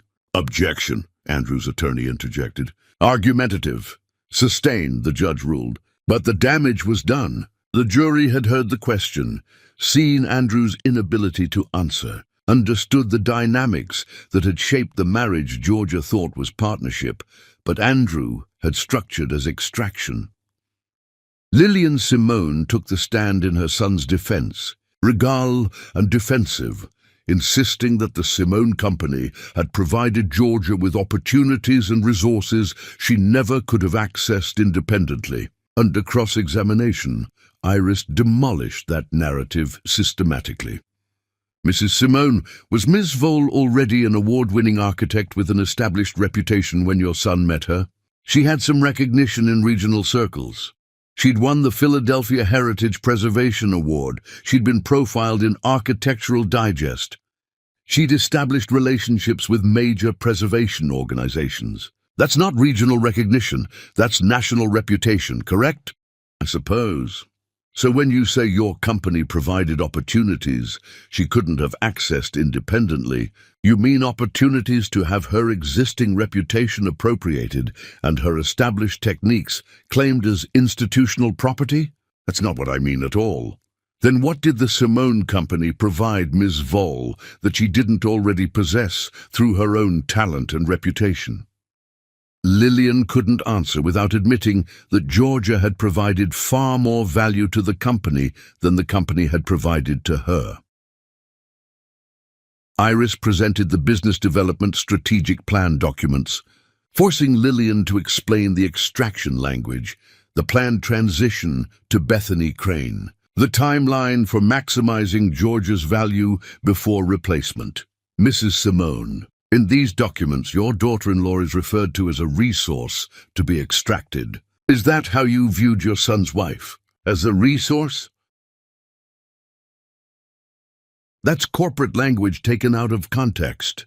What context makes discussing a person's extraction period and planned replacement acceptable? No answer. The trial concluded after 3 weeks of testimony. The jury deliberated for 2 days, while Georgia waited in the Spanish villa where she was living during the monastery restoration. She couldn't stay in New York, couldn't handle the reporters and protesters and attention. She needed stone walls and ancient architecture and work that mattered regardless of how the trial concluded. Iris called her late on a Tuesday afternoon. The jury reached a verdict. You need to be here tomorrow morning. Georgia flew overnight, arrived at the courthouse exhausted and terrified. The verdict would determine not just financial compensation, but validation, whether the legal system recognized what Andrew had done as theft, or dismissed it as marital discord being weaponized for revenge. The jury filed in. The foreman stood. The judge asked for the verdict, guilty on all counts brought by Georgia's countersuit. Intellectual property theft, systematic credit fraud, breach of fiduciary duty within marriage, intentional infliction of emotional distress, not guilty on Andrew's defamation claims. The jury found that Georgia's Copenhagen presentation constituted truthful revelation of professional theft, rather than malicious falsehood. The financial damages were staggering. Georgia was awarded compensation reflecting her contribution to the Simone Company's increased value, her stolen attribution, her emotional damages. The total exceeded $2 million, an amount that would require Andrew to sell the estate to satisfy the judgment. But more important than money was the precedent. The jury had established that creative work could not be claimed as marital property when one spouse had systematically stolen credit. That architectural innovation remained the intellectual property of the originating designer, regardless of where work was physically executed. That marriage did not provide license for professional exploitation. Georgia stood in the courtroom, hearing the verdict, feeling strangely empty. She'd won. She'd proven Andrew had stolen her work, exposed the systematic erasure, established legal precedent protecting other architects from similar theft. She'd destroyed his reputation and his company and his inheritance prospects. She felt no triumph. Only exhaustion and grief for the years she'd spent building something on quicksand. Andrew left the courthouse through a side entrance, avoiding the cameras and reporters and protesters who'd made his trial a symbol of institutional corruption. Georgia never saw him again that day, didn't need to see his face to know what she'd done to him. She'd torn down everything he'd tried to build on her stolen ground, and she genuinely didn't know if that made her an architect of justice or an architect of ruin. Perhaps, she thought, it was possible to be both simultaneously. Chapter 9. The Verdict. The trial verdict arrived on a morning when rain turned Copenhagen streets into mirrors, reflecting medieval architecture that had survived centuries of war and weather and human folly. Georgia stood in the restored monastery, touching stone walls that had been standing when her profession was born, trying to understand that she'd actually won. Iris's voice had been steady on the phone, delivering news that should have felt like vindication, but instead felt like aftermath. The jury had ruled comprehensively in Georgia's favor. Andrew's company was ordered to publicly correct all attribution on projects she'd completed. The Simone estate would be sold to satisfy the financial judgment unless Andrew could produce the compensation through other means, which seemed unlikely given that his reputation had imploded along with his client base. "We established precedent," Iris had said, pride clear in her voice. "Every woman whose work has been stolen by powerful men, by legacy institutions, by husbands who confused marriage with ownership, they now have legal language for what happened to them. You gave them that." Georgia had thanked her and ended the call and stood in ancient silence, trying to feel something other than hollow. The monastery restoration was nearly complete.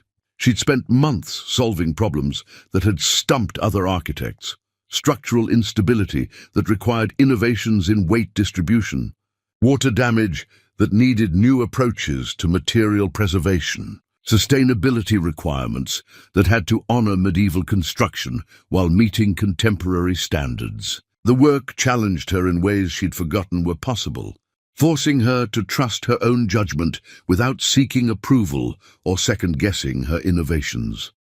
Elena found her that afternoon, standing in the chapel Georgia had just finished restoring. "You're different today, even quieter than usual. The trial verdict came through. I won."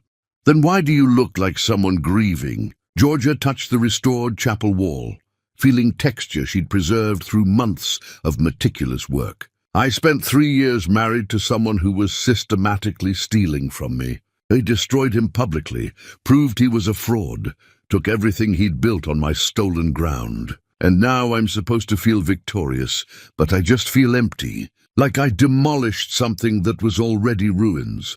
And now I'm standing in the rubble trying to remember what I thought I was building in the first place." Elena sat on the chapel bench, her presence comfortable rather than intrusive. "You know what I've learned from restoration work?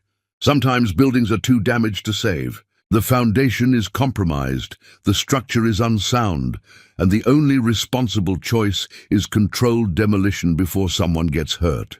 You didn't destroy a functioning marriage, you demolished ruins that were pretending to be a home.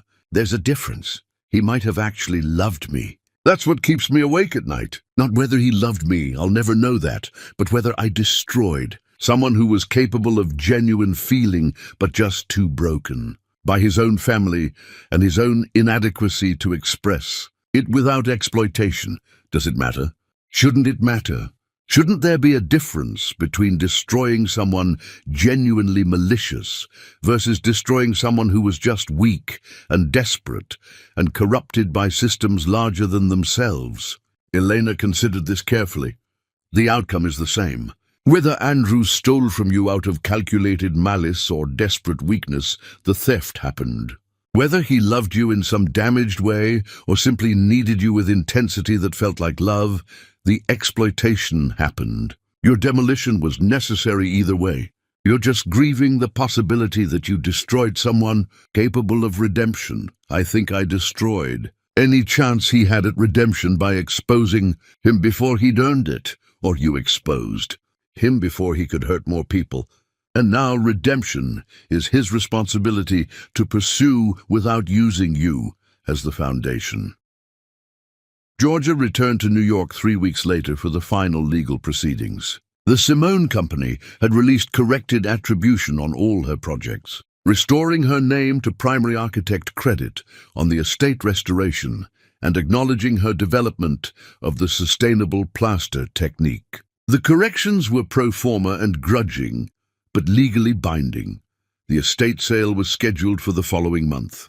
Georgia wouldn't attend, couldn't bear to watch strangers bid on property she'd restored, gardens she'd planted, architecture she'd saved from neglect through years of sleepless dedication.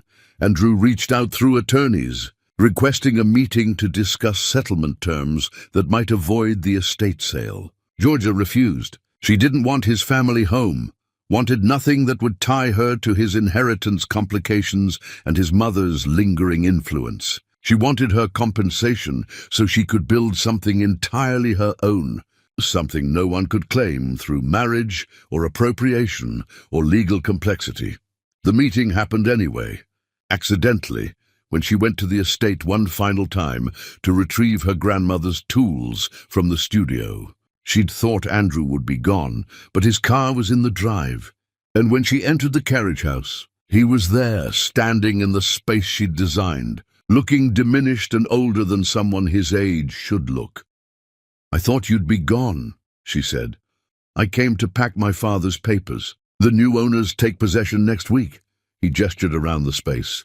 "You designed this beautifully. I never told you that enough." "You never told me that at all." They stood in awkward silence. Two people who'd once shared intimacy, now separated by devastation, neither knew how to bridge.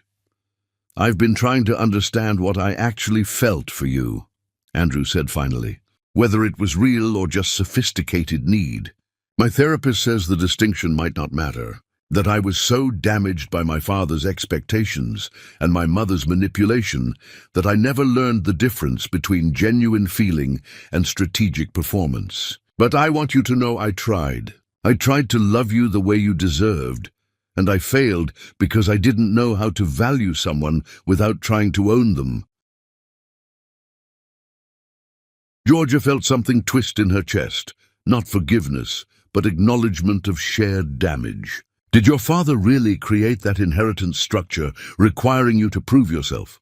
"Yes, he thought I was worthless, and he designed his will to make sure I'd spend years proving him right. When I met you, I thought I'd found salvation, someone brilliant enough to make me look competent by association. I convinced myself I loved you because I needed you so desperately that need felt indistinguishable from love.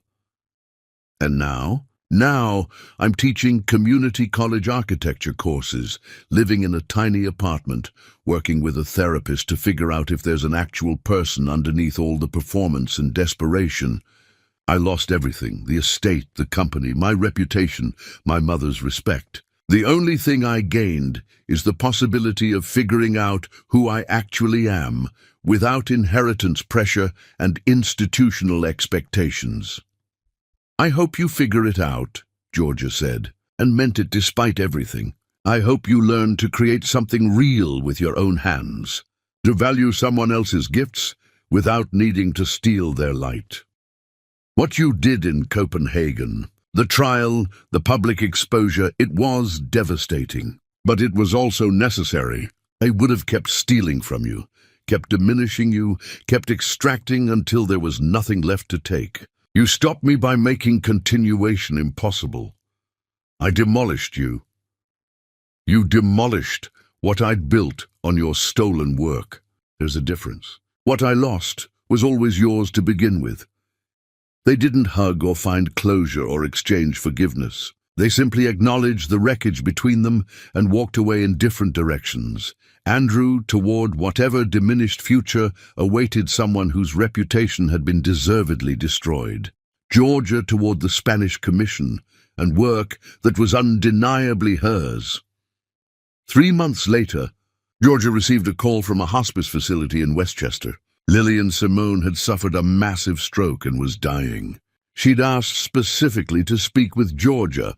Georgia almost refused. This woman had orchestrated the theft of her work, the corruption of her marriage, the systematic erasure of her identity. She owed Lillian nothing, except perhaps the satisfaction of knowing her institutional protection had failed. Her son had been exposed. Her legacy had crumbled. But Valentina, visiting Georgia in Spain, said something that shifted her perspective. Forgiveness isn't about absolving someone else.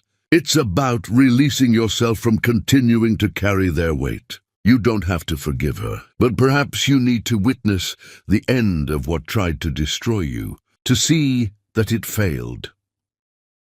Georgia flew to New York. The hospice was modest. Andrew had clearly downgraded his mother's care to something their devastated finances could manage.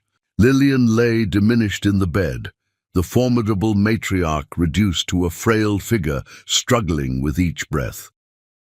Lillian dismissed the nurse, leaving them alone. "You came," she said, her voice barely audible. "I didn't think you would. I almost didn't. I need you to understand something before I die. I spent my entire life as guardian of Simone's legacy, convinced that protecting the institutional name was the only thing that mattered. I married into the family young, devoted myself to maintaining their architectural reputation, raised my son to value heritage over everything, including authenticity. When my husband died and left an inheritance structure designed to prove Andrew was worthless, I saw it as judgment, his final condemnation of my failure to raise a son worthy of our name." She paused, struggling to breathe. "So I found you. Or rather, I found that Andrew had found you, this brilliant architect desperate for belonging after her mother died, and I turned you into a resource. I orchestrated your systematic erasure, planned your replacement, convinced myself it was necessary for the institution. I destroyed you to protect something that was already hollow. Why are you telling me this? Because watching you fight back, refusing to be erased, standing on that Copenhagen stage and reclaiming your work with such devastating precision, that was the first time I'd seen someone embody what I'd spent my life pretending the Simones represented. Real power, actual genius, legitimate legacy earned through talent rather than protected through manipulation and theft." Lillian's hand moved weakly on the hospital blanket. "You were everything I claimed we were. And I destroyed you because you made it clear how hollow we actually were. I taught Andrew that legacy was something you protected rather than something you earned, that worth could be inherited rather than created. I made him into a beautiful, hollow man who didn't know how to love someone without trying to own them. And then I convinced him to do to you what I'd done to him, extract everything valuable and leave nothing but emptiness. Did he ever really love me? I don't know. I don't think he knows. I taught him to confuse need with love, utility with devotion, performance with authentic feeling. When you met, he needed you desperately. Did that need become love? Or did he simply perform love so convincingly that even he believed it? I destroyed my son's ability to answer that question, which means I destroyed your marriage before it even began." Silence filled the room, heavy with confession and the particular weight of terminal honesty. "I'm not asking for forgiveness," Lillian said. "I'm asking you to understand that some corruption runs so deep it destroys everything it touches, including the people trying to protect something that was never worth protecting in the first place. The Simone legacy was always more impressive from a distance than up close. You were real. We were just pretending." Georgia sat with that for a long time. "What do you want me to do with this information?" "Build something real. Build something that doesn't require stealing other people's genius to maintain the illusion of greatness. Build something that earns its reputation rather than inherits it. And when people tell your story, make sure they understand the difference between demolition and destruction. You didn't destroy my son. You demolished the false structure he'd built on your stolen ground. There's a difference, and it matters." Lillian died 2 days later, Georgia attended the funeral, watching Andrew stand beside the casket, looking lost and diminished. They didn't speak. Nothing left to say that wouldn't just be additional wreckage between them. She returned to Spain, to the monastery, and Elena and work that was healing her in ways she hadn't expected. The restoration was nearly complete, and the Royal Trust had offered her a multi-year commission to restore a series of historic properties across the country. She said yes. She was ready to build something lasting on ground she owned completely, using techniques that belonged to no one except herself. Creating work that would bear her name because she'd earned it through sleepless nights and innovations no one could steal.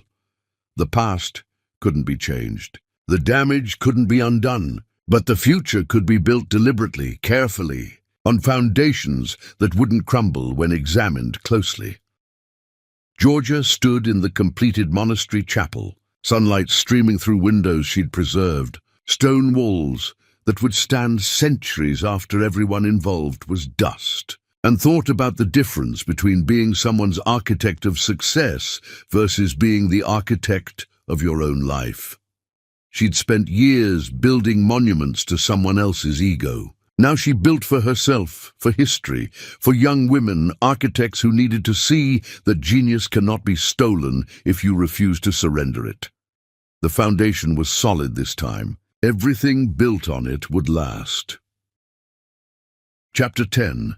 The Architecture of Forgiveness. Georgia stood in her Madrid apartment balcony on a morning when spring made everything new, looking at the city spread before her like a blueprint, waiting for the right architect to understand its potential.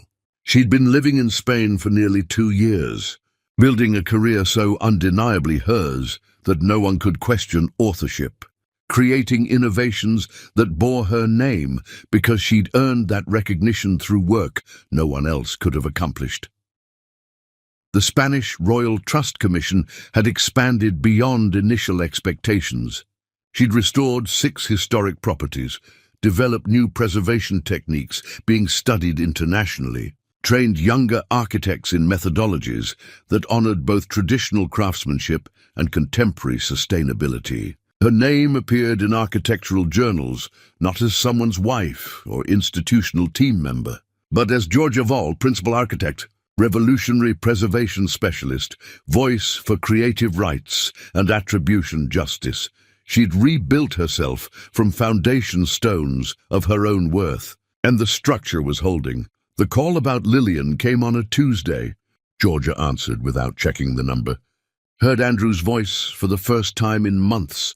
Felt something in her chest respond that wasn't quite pain but wasn't quite indifference either. "My mother is dying," he said without preamble. "Hospice says maybe days. She asked for you specifically." Georgia should have refused. This woman had orchestrated her systematic erasure, had viewed her as a resource to be extracted and discarded. But something in Andrew's voice, exhaustion maybe, or the particular defeat that comes from watching your last parent die, made her pause. Why would she want to see me? "I don't know." "She won't tell me. She just keeps saying she needs to talk to you before it's too late." "Andrew, I can't just drop everything and fly to New York because the woman who tried to destroy my career wants a deathbed conversation." "I'm not asking you to do it for her. I'm asking because," he stopped, voice breaking slightly. "I'm asking because I think she has something to say that you need to hear. Not for closure, not for her peace of mind, for you." Georgia almost said no, almost hung up and returned to her work and let Lillian Simone die without witnessing the end of what had tried to destroy her. But Valentina's words echoed, "Sometimes you need to witness the end to understand it actually ended." She flew to New York the next day. The hospice facility was small and quiet, nothing like the grand Simone estate where Lillian had ruled for decades. Andrew met her in the lobby, looking older than someone his age should look, wearing clothes that weren't quite right, slightly too loose, slightly too worn, the particular appearance of someone who'd stopped caring about impressions people formed. "Thank you for coming," he said. "I wasn't sure you would." "I wasn't sure either." They walked to Lillian's room in silence. That felt less hostile than simply empty. Two people who'd once built something together, discovering that nothing remained except acknowledgement. Of wreckage, Lillian looked impossibly small in the hospital bed. Georgia had only ever seen her commanding rooms and conversations, using institutional authority like a weapon to shape reality according to Simone family interests. This diminished figure barely resembled that woman. "Georgia." Lillian's voice was thread-thin. "You came." "I came." "Sit, please." Lillian gestured weakly toward the chair beside her bed. Andrew moved to leave, but his mother stopped him. "Stay. You need to hear this too." Georgia sat, keeping distance between herself and the dying woman, not from cruelty but from self-preservation. She'd learned that proximity to Simone family dynamics required careful boundaries. What followed wasn't apology. Lillian didn't beg forgiveness or claim remorse that felt performative. Instead, she offered something more valuable: complete honesty from someone with nothing left to lose. She explained her whole life, marrying into the Simone family young, devoting herself to maintaining their architectural reputation, raising Andrew to value legacy above everything, including authentic feeling. She described Thomas Simone's final cruelty, creating an inheritance structure designed to prove his son worthless. She confessed orchestrating Georgia's systematic erasure, planning her replacement, convincing herself it was necessary to protect institutional heritage. "But watching you fight back," Lillian said, struggling with each breath, "standing on that stage in Copenhagen and reclaiming your work with such precision. That was the first time I'd seen someone embody what I'd spent my life pretending we represented. Real power earned reputation. Genius that didn't require theft to maintain. You destroyed me to protect something hollow." Georgia said quietly. "Yes, and I destroyed my son by teaching him that legacy was something to protect rather than earn, that worth could be inherited rather than created. I made him into someone who couldn't distinguish between loving you and needing you, because I never taught him the difference between authentic feeling and strategic performance." Andrew stood against the wall, tears streaming silently down his face. Lillian turned her fading attention to him. "You asked me once if you ever really loved Georgia. I told you I didn't know." "That was a lie." "You loved her. I saw it in how you watched her work, how you listened when she explained her vision, how you softened around her in ways you never softened around me or your father. But I taught you that loving someone meant owning them, that partnership meant extraction, that marriage was another form of inheritance to be managed. I corrupted whatever genuine feeling you had by making you believe it required control." "Mother, please," Andrew's voice broke. "No, you need to hear this. Both of you.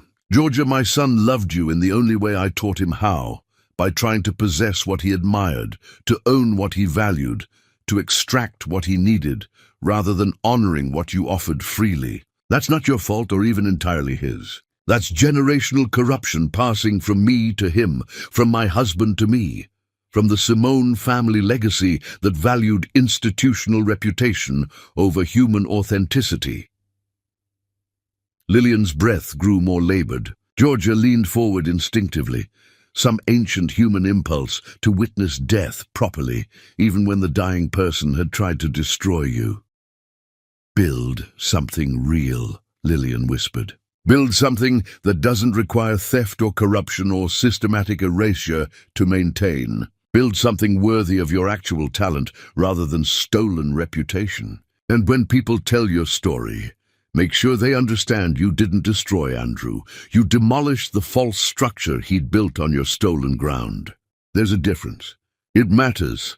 She died the next morning with Andrew beside her, holding the hand of a woman who taught him everything except how to be an authentic person, capable of loving someone without destroying them in the process." Georgia attended the funeral, stood in the small chapel watching Andrew say goodbye to his last parent, understanding that he was now entirely alone in ways that went beyond not having family. He was alone, with the understanding that he'd been corrupted by systems larger than himself, that he'd destroyed the one relationship that might have saved him, that redemption would require years of work with no guarantee of success. Afterward, they spoke briefly in the cemetery, standing among headstones marking generations of Simons who'd built their reputation on protecting legacy rather than earning it. "What will you do now?" Georgia asked. "Keep teaching. Keep working with my therapist. Keep trying to figure out who I actually am underneath all the performance and corruption." He looked at her with something approaching clarity. "I loved you. I don't know if I loved you well or correctly or in ways that honored your gifts rather than exploited them. But I loved you in whatever damaged way I was capable of loving. That doesn't excuse what I did, doesn't change the theft or the systematic erasure or the planned replacement. But I need you to know it wasn't entirely hollow." Georgia felt unexpected tears threatening. "That might be the saddest thing I've ever heard. That you loved me and still destroyed me because you didn't know how to do both simultaneously." "I'm learning. Too late for us, but maybe in time to avoid destroying anyone else." "I hope so, Andrew. I genuinely hope you figure out how to value someone without needing to own them." They parted without touching. Two people who'd once been intimate, now separated by devastation that couldn't be bridged through simple acknowledgement or deathbed confessions. Georgia returned to Spain, to Elena, and work that was healing her in ways she hadn't expected. The Royal Trust had offered her direction of their entire preservation program, a position that would establish her as one of the most influential restoration architects in Europe. She accepted. That evening, she stood in the completed monastery chapel, sunlight streaming through windows she'd preserved, stone walls that had survived centuries of human folly and would survive centuries more. She thought about Andrew, about whether he'd loved her, about whether the distinction between damaged love and sophisticated need actually mattered when the outcome was identical. She thought about Lillian's deathbed confession, about generational corruption that taught people to confuse ownership with partnership, extraction with collaboration, theft with love. She thought about the years she'd spent building monuments to someone else's ego, allowing herself to be erased because she'd been desperate for belonging and family and purpose after her mother's death. And she thought about everything she'd built since, work that bore her name because she'd earned it, innovations that changed how people thought about preservation, techniques being studied and celebrated and attributed correctly because she'd refused to be disappeared. A year later, Georgia met Miguel at an academic conference on sustainable restoration. He was a historian who studied the building she restored, who admired her work without needing to possess it, who understood that loving someone meant witnessing their brilliance and stepping back to let it shine rather than dimming it to make himself feel larger. They built something together, slowly, carefully, with clear boundaries and explicit communication, and the understanding that partnership required both people maintaining their own foundation rather than trying to build on each other's ground. On their wedding day, small and quiet in the restored monastery chapel, Georgia's friend Iris asked if she'd ever forgiven Andrew. "No," Georgia said. "Forgiveness implies absolution, and I don't absolve what he did. But I released it. I stopped carrying the weight of his betrayal because it was interfering with everything I was building. That's not forgiveness, that's structural necessity. You can't build anything stable while carrying someone else's wreckage. What about the years you lost?" Not lost, excavated. I learned things about institutional corruption, about systematic erasure, about how desperation can corrupt genuine feeling until people can't distinguish between loving someone and needing them. I learned that legacy built on theft will always crumble when examined closely, and I learned that the most important architecture you'll ever create is the foundation of your own worth, constructed alone if necessary, bearing your name without apology, built to last long after everyone who tried to take it has been forgotten. 10 years after Copenhagen, Georgia received the International Design Excellence Award. By then, she'd restored 23 historic properties, developed preservation techniques being used globally, trained hundreds of young architects in methods that honored both tradition and innovation.